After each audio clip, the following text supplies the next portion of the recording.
Hello friends, welcome to our channel easy shorts of learning. आज का मेरा video process costing के ऊपर बेस्ड है। प्रोसेस कॉस्टिंग उन गुड्स या प्रोडक्ट्स पे अप्लाई करते हैं जहाँ पे प्रोडक्शन अलग अलग स्टेजेस से पास होके फिनिश गुड्स में कन्वर्ट होता है। जैसे कि ऑयल इंडस्ट्री हो गया, शुगर इंडस्ट्री हो गया। मान लीजिए मेरी एक फैक्ट्री है जहाँ पे मैं मस्टर्ड सीड से मस्टर्ड ऑयल बनाता हूँ, सरसों का तेल बनाता हूँ। तो उसके लिए तीन स्टेजेस या प्रोसेस की जरूरत होती है। पहला प्रोसेस होता है क्रशिंग का, दूसरा प्रोसेस होता है रिफाइनिंग का, और थर्ड प्रोसेस होता है फिनिशिंग का। तो तीनों प्रोसेस से पास होके मस्टर्ड सीड से मस्टर्ड ऑयल में वो कन्वर्ट होता है। तो प्रोसेस कॉस्टिंग के अंदर प्रोडक्शन मूव होता है from one process to another until completion. जब तक वो कंप्लीट नहीं हो जाता, इन तीनों स्टेजेस से पास होके वो कंप्लीशन स्टेज तक पहुंचता है, यानी फिनिश स्टॉक में कन्वर्ट होता है। सो फ्रेंड्स, यदि अभी तक आपने मेरा चैनल सब्सक्राइब नहीं करा, प्लीज सब्सक्राइब माय चैनल। और इस टॉपिक से रिलेटेड यदि कोई भी प्रॉब्लम है, please right me in the comment box. Start करते हैं। सबसे पहले फीचर्स ऑफ प्रोसेस कॉस्टिंग।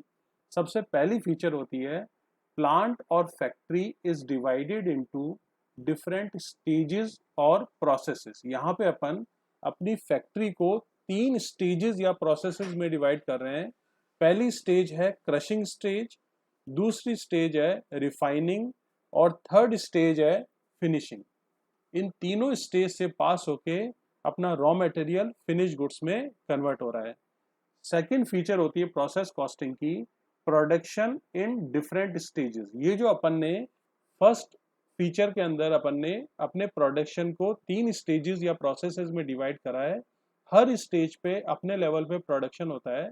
जैसे पहली स्टेज है क्रशिंग की, जहाँ पे मस्टर्ड शीट्स को क्रश करके उसमें से मस्टर्ड ऑयल निकाला जाता है। सेकंड स्टेज है रिफाइनिंग की, जहाँ पे अनरिफाइंड ऑयल को रिफाइन किया जाता है। और थर्ड स्टेज है फिनिशिंग की, जहाँ पे रिफाइंड ऑयल को बॉटल्स में पैक करके मार्केट में सोल्ड आउट किया जाता है। सेकंड फीचर होती है प्रोसेस कॉस्टिंग की output of each process becomes the input of next process. इसका मतलब हुआ हर प्रोसेस का जो आउटपुट होता है वो नेक्स्ट प्रोसेस के लिए इनपुट का काम करता है। जैसे पहला प्रोसेस है क्रशिंग का, इसका आउटपुट है अनरिफाइंड ऑयल, जिसको अभी तक अपन ने रिफाइन नहीं करा। तो सेकंड प्रोसेस है रिफाइनिंग, तो इसके लिए ये इनपुट का काम करेगा और यहाँ पे अपन ऑयल को रिफाइन करेंगे। सेकंड प्रोसेस का आउटपुट है रिफाइंड ऑयल, जिसको अपन को बॉटल्स में पैक करना है। तो वो थर्ड प्रोसेस के लिए इनपुट का काम करेगा और थर्ड प्रोसेस का जो आउटपुट है वो फिनिश स्टॉक बन जाता है। लास्ट फीचर होती है प्रोसेस कॉस्टिंग की output of last process becomes the finish goods. जैसे अभी अपन ने समझा था, लास्ट प्रोसेस अपना यहाँ पे है फिनिशिंग प्रोसेस। यहाँ पे जो फिनिशिंग प्रोसेस का जो आउटपुट है अपन बॉटल्स में पैक करके उसको मार्केट में सोल्ड आउट करते हैं, तो ये फिनिश गुड्स बन जाता है, फिनिश्ड स्टॉक बन जाता है। अब इसके बाद अपन समझेंगे जब अपन को प्रोसेस अकाउंट बनाना होता है। सबसे पहले अपन ने फीचर समझी। अब अपन प्रोसेस अकाउंट बनाने के लिए कौन सी इंपॉर्टेंट टर्म्स यूज करते हैं जिसकी हेल्प से अपन प्रोसेस अकाउंट बनाते हैं और प्रोसेस की कॉस्ट कैलकुलेट करते हैं। तो सबसे पहली टर्म होती है डायरेक्ट मटेरियल। डायरेक्ट मटेरियल का मतलब होता है वो मटेरियल जिसके बिना अपन प्रोडक्शन नहीं कर सकते। तो दो डायरेक्ट मटेरियल होते हैं। पहला प्राइमरी मटेरियल या इनपुट, और दूसरा होता है सेकेंडरी मटेरियल। प्राइमरी मटेरियल या इनपुट जो है वो फर्स्ट प्रोसेस में अपन इनपुट करते हैं और हर प्रोसेस में वो ट्रांसफर होता जाता है, और इसके बिना प्रोडक्शन करना इम्पॉसिबल है। जैसे यदि मैं बात करूं शुगर की, तो शुगर किसके बिना नहीं बन सकती। शुगर के लिए प्राइमरी मटेरियल होता है शुगर केन। शुगर केन यदि नहीं होगा तो शुगर बनना इम्पॉसिबल है। यदि अपन मस्टर्ड ऑयल की बात करें, तो मस्टर्ड ऑयल के लिए प्राइमरी मटेरियल हो गया मस्टर्ड सीड्स।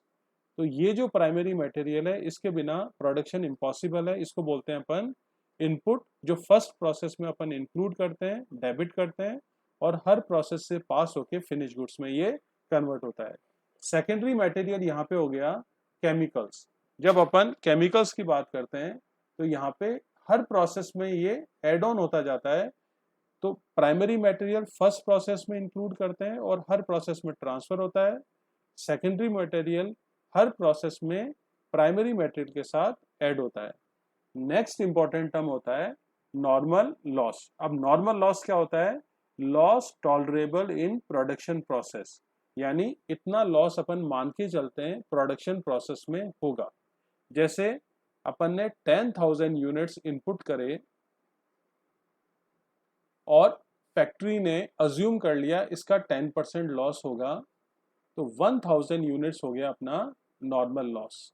जैसे अपन ने शुगर केन से शुगर बनाया, तो जब शुगर केन से अपन जूस निकालते हैं सबसे पहली स्टेज के अंदर, तो वो जो वेस्ट निकलता है, या मस्टर्ड सीड से अपन मस्टर्ड ऑयल निकालते हैं, तो जो वेस्ट होता है जिसको अपन ऑयल केक बोलते हैं, जो अपन एनिमल्स को चारे के काम में अपन उनको सोल्ड आउट करते हैं, वेस्ट को सोल्ड आउट करते हैं, वो अपना नॉर्मल लॉस होता है। तो यदि अपन नॉर्मल लॉस को मार्केट में सोल्ड आउट करेंगे और उससे अपन कोई भी अर्निंग करते हैं, उसको बोलते हैं अपन net realizable value. Net realizable value क्या होती है? Sale value of normal loss और स्क्रैप। यहाँ पे अपन ने 1000 यूनिट्स को सोल्ड आउट करा और एक यूनिट के लिए अपन को मिल गए 2 रुपीज, तो अपना नेट रियलाइजेबल वैल्यू हो गया 2000 रुपीज। ये अपन ने नॉर्मल लॉस से जो स्क्रैप हुआ उसको अपन ने मार्केट में सोल्ड आउट करा और उससे ये अपनी इनकम हुई। नेक्स्ट इंपॉर्टेंट टर्म होती है नॉर्मल आउटपुट। नॉर्मल आउटपुट होता है output obtained under normal conditions, यानी कि यदि नॉर्मल कंडीशंस में अपना कितना आउटपुट बन के निकलेगा यदि एक्स्ट्रा लॉस नहीं होता है। तो अपना इनपुट है 10,000 यूनिट्स, नॉर्मल लॉस अपन ने अज्यूम करा था 1000, तो यदि सारी चीजें सही रही तो नॉर्मल आउटपुट आ जाएगा 9,000 यूनिट्स। अब अपन को क्वेश्चन में दिया हुआ होता है एक्चुअल आउटपुट। एक्चुअल आउटपुट होता है जो एक्चुअली ऑब्टेन करते हैं अपन प्रोडक्शन प्रोसेस से। अब ये नॉर्मल आउटपुट के बराबर भी हो सकता है, उससे ज्यादा भी हो सकता है और कम भी हो सकता है। यदि अपना एक्चुअल आउटपुट नॉर्मल आउटपुट के बराबर है, यानी 9,000 यूनिट्स के बराबर है, तब तो कोई प्रॉब्लम नहीं है। मगर यदि एक्चुअल आउटपुट 9,000 यूनिट से कम है, 8,600 यूनिट्स ही आया, या फिर 9,000 यूनिट से एक्चुअल आउटपुट से ज़्यादा है, अपना एक्चुअल आउटपुट 9,200 यूनिट्स है, तब यहाँ पे बात आती है एबनॉर्मल लॉस की या एबनॉर्मल गेन की। तो नेक्स्ट टर्म आता है अपना एबनॉर्मल लॉस। क्या होता है? तो एबनॉर्मल लॉस होता है when actual output is less than normal output. जब अपना एक्चुअल आउटपुट नॉर्मल आउटपुट से कम होता है और अपन को एक्स्ट्रा लॉस होता है, उसको अपन एबनॉर्मल लॉस कहते हैं।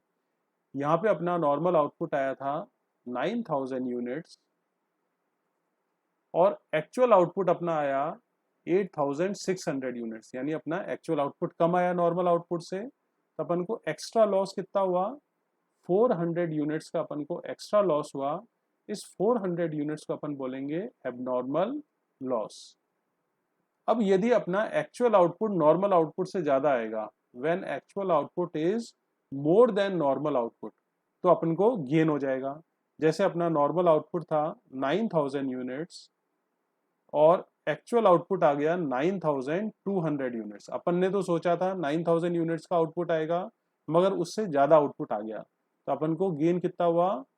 200 यूनिट्स का अपन को गेन हो गया। तो ये जो 200 यूनिट्स है ये अपना एबनॉर्मल गेन है, जो अपन ने सोचा था उससे ज्यादा अपन को प्रॉफिट हो गया। नेक्स्ट इंपॉर्टेंट टर्म आती है टोटल कॉस्ट। टोटल कॉस्ट होती है जिसके अंदर अपन प्रोसेस अकाउंट की कॉस्ट कैलकुलेट करते हैं। तो जो कॉस्ट और एक्सपेंसेस होते हैं अपन उसको डेबिट करते हैं। तो डेबिट साइड में सबसे पहले अपन ने यहाँ पे अपन ने प्राइमरी मटेरियल इनपुट करा 10,000 यूनिट्स, जिसकी कॉस्ट आई 1 लाख रुपीज। सेकेंडरी मटेरियल अपन ने ऐड करा 30,000 रुपीज का। वेजेस अपन ने पे करी 20,000 रुपीज की और एक्सपेंसेस अपन ने इनकर करे 15,000 रुपीज के। तो प्रोसेस अकाउंट में, प्रोसेस ए अकाउंट में अपनी टोटल कॉस्ट कितनी आ गई? 1,65,000 अपनी टोटल कॉस्ट है। अब जो नॉर्मल लॉस होता है या एबनॉर्मल लॉस होता है उसको अपन क्रेडिट करते हैं प्रोसेस अकाउंट के अंदर। तो यहाँ पे अपना नॉर्मल लॉस आया जो अपन ने अज्यूम करा था 500 यूनिट्स, जिसको अपन ने मार्केट में सोल्ड आउट करा 3,500 में। एबनॉर्मल लॉस आया अपने पास 500 यूनिट्स का, और इसकी वैल्यू आई 8500, जो अपन नेक्स्ट वीडियो में कैलकुलेट करना सीखेंगे किस तरह से इसकी वैल्यू कैलकुलेट करते हैं। मान लीजिए इसकी जगह अपने पास एबनॉर्मल गेन आता तो अपन उसको डेबिट करते और यहाँ पे आ जाता है एबनॉर्मल गेन डेबिट साइड के अंदर टू एबनॉर्मल गेन। यहाँ पे अपन यूनिट्स लिख लेते, यहाँ पे अमाउंट आ जाता। अब प्रोसेस ए का जो आउटपुट होता है वो प्रोसेस बी के लिए इनपुट का काम करता है, जैसे अपन ने अभी फीचर्स में देखा था। तो यहाँ पे बैलेंसिंग वैल्यू कहाँ चला जाएगा, बाय प्रोसेस बी अकाउंट में चला जाएगा 9000 यूनिट्स, और इसकी ये वैल्यू हो जाएगी। अब प्रोसेस बी के अंदर अपन डेबिट कर देंगे, वो नेक्स्ट प्रोसेस का इनपुट है, तो टू प्रोसेस ए आ जाएगा प्रोसेस बी के अंदर। सो फ्रेंड्स, इस वीडियो में अपन ने समझा अपन प्रोसेस कॉस्टिंग क्या होती है, प्रोसेस कॉस्टिंग की फीचर्स क्या होती है, और इम्पॉर्टेंट टर्म्स जिससे अपन प्रोसेस अकाउंट बनाते हैं। तो फ्रेंड्स, यदि आपको मेरा वीडियो अच्छा लगा, please share and subscribe this channel. Thank you so much, have a nice day.